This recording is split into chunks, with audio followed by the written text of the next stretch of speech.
আসসালামু আলাইকুম রহমতুল্লাহি ওয়া বারাকাতুহু। সম্মানিত দর্শক, আবারও আপনাদের সকলকে স্বাগত জানাচ্ছি বিআর মাসুদ ব্লগের ইন্ডিয়ান ভিসা রিলেটেড সর্বশেষ আপডেট একটা ভিডিওতে। বন্ধুরা, আজকে জানাবো যে এই মুহূর্তে একদম লেটেস্ট এই মুহূর্তের আজকের অবস্থাটা কি। দেখুন, ভারতের ভিসা নিয়ে সংকট তো কাটছেই না, যেন প্রতিদিন সংকট আরো বেশি ঘনীভূত হচ্ছে। লাস্ট ৩-৪ দিনের অবস্থার সাথে যদি আরো তার আগের ৩-৪ দিন অর্থাৎ লাস্ট ২ সপ্তাহের কথাই চিন্তা করি, তাহলে বলতে হবে যে সার্ভার এত ডাউন যে ঠিক মতো কাজ করাই যাচ্ছে না। এবং লাস্ট গতকালকের কথা যদি বলি, তাহলে রাত ১১টা পর্যন্ত ট্রাই করেও কিন্তু কোনো প্রকার স্লট ম্যানেজ করা সম্ভব হয়নি। তার মানে এখান থেকে স্পষ্ট যে এখন ইচ্ছাকৃতভাবেই হোক আর অনিচ্ছাকৃতভাবেই হোক, বাংলাদেশিদের জন্য যে সার্ভারটা ইউজ করা হয়, অর্থাৎ যে সার্ভারের মাধ্যমে বাংলাদেশিদেরকে স্লট দেওয়া হয় ভিসার, সেই সার্ভারটা একেবারে ডাউন হয়ে গেছে। আমরা যারা এই বিষয়গুলো নিয়ে কাজ করি, তারা আসলে সত্যি কথা বলতে খুব হতাশ গেল কয়েকদিন যাবত, এবং গতকালকের বিষয়টাতে আমরা আরো বেশি হতাশ। কারণ এই মুহূর্তে একেবারেই স্লট জিরোর পর্যায়ে চলে গেছে।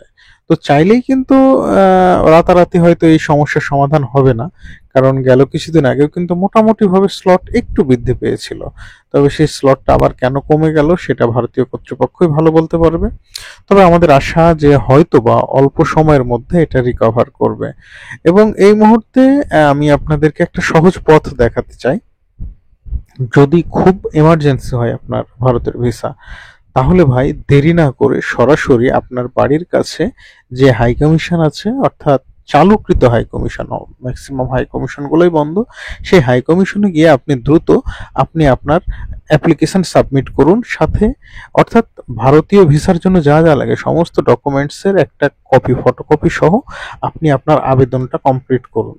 দেখা যাবে যদি আপনার আবেদনটা তাদের কাছে মনে হয় যে সত্যি যুক্তিযুক্ত, তাহলে কিন্তু খুব দ্রুত আপনি স্লট পেয়ে যাবেন, এমনকি ভিসাও পেয়ে যাবেন। এবং সত্যি কথা বলতে লাস্ট কয়েকদিনে কিন্তু আমার কাছে অনেক ফোন এসেছে যারা আমার ইতিপূর্বের ভিডিওগুলো দেখে, আমার নিয়ম নীতিগুলো ফলো করে, আমার দেওয়া নিয়ম নীতিগুলো ফলো করে তারা হাই কমিশনে পেপার ড্রপ করেছিল, তারা কিন্তু ভিসা পেয়েছে। তারা মানে ১ সপ্তাহের মধ্যেই মোটামুটি ভাবে তারা ডাক পেয়েছে হাই কমিশন থেকে। তো ভাই, আপনার যদি এমার্জেন্সি দরকার হয়, তাহলে আপনি আপনার সমস্ত মেডিকেল ডকুমেন্টস, আপনার পাসপোর্টের ফটোকপি সহ, আপনার একটা ট্যুর মানে মেডিকেল ভিসার জন্য যা যা লাগে সমস্ত কিছু ডকুমেন্টস সহ একটা A4 খামে করে আপনি সুন্দর করে একটা মানে নিজ হাতে হোক বা কম্পিউটারে হোক, বা ইংরেজিতে হলে ভালো হয়, বাংলাতে হলেও সমস্যা নেই, আপনি একটা দরখাস্ত লিখে আপনি হাই কমিশন বরাবর জমা দিয়ে আসেন। যদি মনে করে হাই কমিশন যে আপনার আবেদনটুকু মানে যুক্তিযুক্ত, আপনাকে ভিসা দেওয়াটা ইমার্জেন্সি, তাহলে তারাই আপনাকে ফোন দিয়ে বলে দেবে যে আপনাকে কিভাবে গিয়ে, মানে কোথায় গিয়ে আপনাকে আবেদন করতে হবে, কোন গেটে যেতে হবে বা কোন কাউন্টারে যেতে হবে, ডিটেলস আপনি জেনে যাবেন। এবং আপনাদেরকে বলছি, যদি কোনো দিক থেকেই কোনোভাবে আপনি মেডিকেল ভিসা ম্যানেজ করতে না পারেন, তাহলে আমার সাথে যোগাযোগ করার চেষ্টা করবেন। আমি একটা রাস্তা বলে দেবো আপনাদেরকে। আমার সাথে যোগাযোগ করার জন্য অবশ্যই আমার ফেসবুক পেজে গেলে আপনারা আমার হোয়াটসঅ্যাপ লিংক পাবেন, সেখান থেকে আমার সাথে যোগাযোগ করতে পারবেন। আমি চেষ্টা করব আপনাদেরকে একটা ভালো গাইডলাইন দেওয়ার জন্য, যাতে আপনারা দ্রুত সময়ে ভিসা পেয়ে যান।